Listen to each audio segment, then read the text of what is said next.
Hello friends, मेरा नाम चिराग जैन है। मैंने इसी बार सिविल सर्विस परीक्षा में 160 रैंक प्राप्त की है। मैं आज आपके सामने अपनी मेंस की स्ट्रेटजी शेयर करने जा रहा हूँ। मेरी मेंस की स्ट्रेटजी में 5 एलिमेंट रहेंगे और मैं आपको पहले अलग अलग स्ट्रेटजी शेयर करूँगा, GS1, GS2, 3 एंड 4 एंड ऐसे की, और उसके बाद में जो कॉमन एलिमेंट्स रहे हैं उनको बताऊँगा। तो सबसे पहले हम लेते हैं GS1, जिसमें कि सब्जेक्ट आते हैं कल्चर, हिस्ट्री, जोग्राफ़ी, ये सब्जेक्ट्स आते हैं। तो मैंने जो मेरी स्ट्रेटजी हिस्ट्री और कल्चर के लिए रही है, वो कल्चर के लिए मैंने नितिन सिंघानिया से नोट्स बनाए हुए हैं। वो मैंने मेंस के वाइज नोट्स बनाए।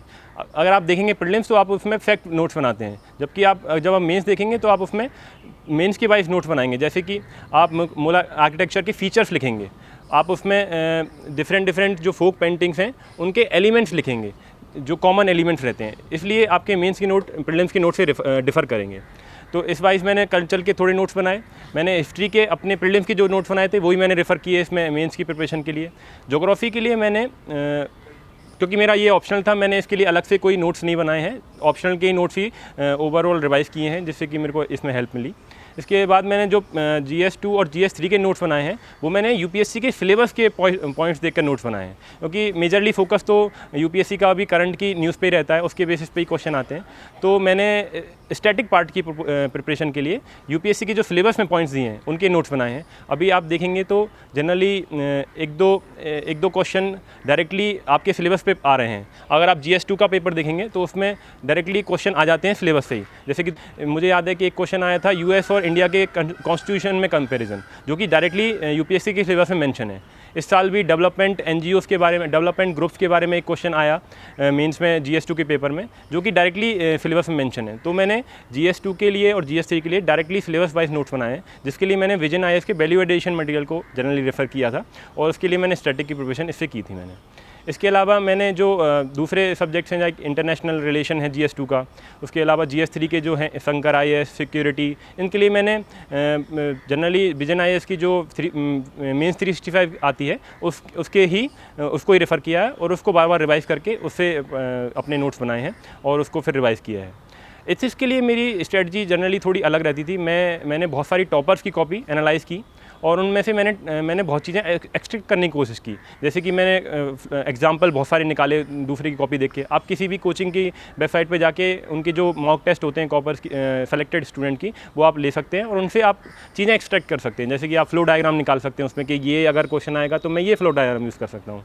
फिर उसमें अगर आपको एग्जाम्पल उसमें मिल रहे हैं तो आप उसमें वो निकाल सकते हैं। अगर आपको कोई फैक्ट दिख रहा है उसमें तो आप वो नोट कर सकते हैं। तो इससे आपकी बहुत ज़्यादा सॉलिड प्रिपरेशन हो सकती है, स्पेसिफिक प्रिपरेशन हो सकती है, और ये बहुत ज़्यादा एक्सट्रैक्ट जो उसका एनालाइज और जो प्रॉपर यूज़ है उन कॉपीज़ का, वो हो सकता है। एथिक्स के पेपर में फिर आप जो सिलेबस वाइज जो सिलेबस है UPSC का, उसके वाइज नोट्स बनाएंगे। उसके लिए मैंने जनरली लेक्सिकन रेफ़र की थी, और उसी से मैंने एक स्टैटिक थोड़े नोट्स बना लिए थे। 50 पेजेस के मेरे नोट्स थे, उसी को मैंने यूज़ किया।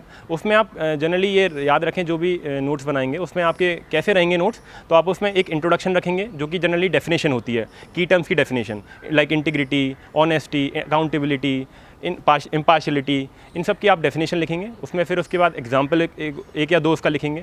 इसके लिए आप एक बहुत अच्छा स्ट्रेटजी है कि आप एक एक्सेल शीट बना लें और उसमें क्या करें, टर्म्स डालें, उसके नेक्स्ट कॉलम में आप उसकी डेफिनेशन डालें, उसके नेक्स्ट कॉलम में आप उसका पर्सनल एग्जाम्पल लिखें, इंटरनेशनल एग्जाम्पल लिखें, नेशनल एग्जाम्पल लिखें, और कोई पर्सनालिटी अगर उस वैल्यू से अटैच्ड है तो उसको लिखें, और उससे उस टर्म से रिलेटेड कोई अगर अदर की टर्म्स जो आप यूज़ कर सकते हैं उसमें, या फिर फ्लो डायग्राम यूज़ कर सकते हैं, वो आप बना लें। तो इसके लिए एथिक्स की प्रिपरेशन बहुत रोबस्ट हो सकती है। फिर उसके बाद जो मेन चीज़ें काम आएंगी इन चारों पेपर में, वो है आंसर राइटिंग। आंसर राइटिंग के लिए सबसे इम्पॉर्टेंट है आप कोई भी टेस्ट सीरीज़ ज्वाइन करें और उसको बहुत डेडिकेटेडली, रिलीजियसली फॉलो करें।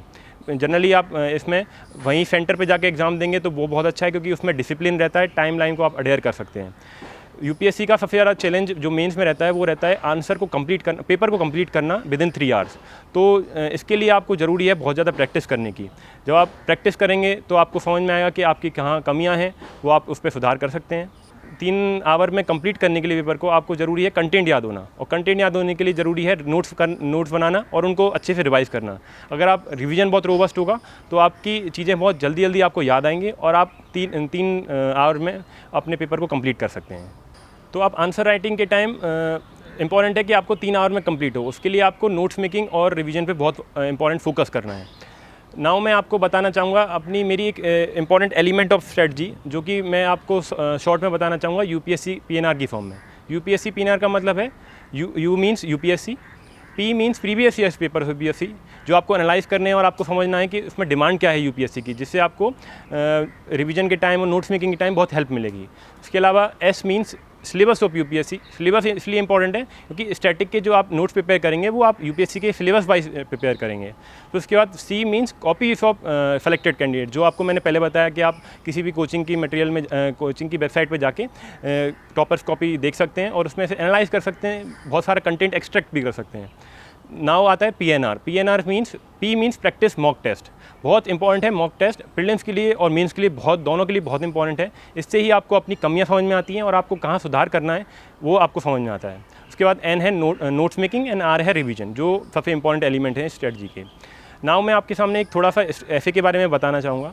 ऐसे में मेरे फर्स्ट और सेकंड अटैम्प्ट में बहुत अच्छे मार्क्स नहीं आए थे, तो मैंने थर्ड अटैम्प्ट में थोड़ा इसको इम्प्रूव किया। मैंने बहुत लोगों से ओपिनियन भी लिए कि मेरे को क्या ऐड करना है। मैंने अपने दोस्तों को, सीनियर्स को मैंने अपने ऐसे पढ़ाए भी कि बताइए मेरे को क्या कमी है इसमें, ऐसे में क्या मेरे को करना है। तो मेरे को जहाँ तक समझ में आया, मैं थोड़ा सा डेप्थ एनालिसिस मिस करता था और मैं जनरली सरफेस पे चीज़ों को रखता था। जैसे कि कुछ चीज़ें मेंशन कर दिया कि इन टर्म्स ऑफ पॉलिटी इसकी डायमेंशन ये है, उसको मेंशन करके छोड़ दिया था। तो इसके लिए मैंने इसमें ये किया था कि मेरा स्ट्रेटजी ये रहता था, फर्स्ट मैं एक रफ वर्क करूँगा जिसमें मैं जो मेरे इंपॉर्टेंट डायमेंशंस हैं वो मैं उसमें कवर करूँगा, और उसी डायमेंशन के साथ मैं ये मेंशन करूँगा कि इसमें मैं कौन सी आर्गुमेंट देने वाला हूँ, कौन सा एग्जांपल यूज़ करने वाला हूँ और उसको मैं कैसे क्लोज करने वाला हूँ। तो वो सारी चीज़ें मैंने उसमें रफ मेकिंग में एक छोटा सा बना लिया फॉर्मेट, और उसके बाद उसको फिर ब्रॉडन किया जिससे कि मेरा ऐसे थोड़ा प्रिपेयर हुआ। इस बार मेरी स्ट्रेटजी ऐसे में यही चेंज था कि मैंने थोड़े एग्जाम्पल ऐड किए और थोड़े आर्गूमेंट सेट किए। आर्गूमेंट सेट करना इसलिए ज़रूरत है क्योंकि इससे आप एनालाइज करते हो चीज़ों को, कितनी आप अंडरस्टैंडिंग रखते हो पॉइंट की, उससे बहुत ज़्यादा उसको रिफ्लेक्ट होती है, जिससे एग्जामिनर को अच्छा भी लगता है इसे पढ़ने में। इसके अलावा मैं इंट्रोडक्शन कंक्लूजन के लिए एक चीज़ बताना चाहूँगा कि इंट्रोडक्शन आप अगर किसी भी स्टोरी से दे पाएँ, कोई एंटीडोट से दे पाएँ, एनेक्डोट से दे पाएँ, या फिर किसी आप अपनी खुद की स्टोरी बना के, कोई भी सिंपल स्टोरी बना के दे पाएँ, तो वो बेस्ट रहता है, उससे बहुत अच्छा कनेक्ट बनता है। पर ये याद रखें कि उसमें वो थोड़ा कनेक्ट बैठे, ऐसे के टॉपिक से थोड़ा डिफर ना हो, अदरवाइज़ आपका बैकफायर भी कर सकता है, क्योंकि ऐसे का टॉपिक पे अडर करना बहुत इंपॉर्टेंट है।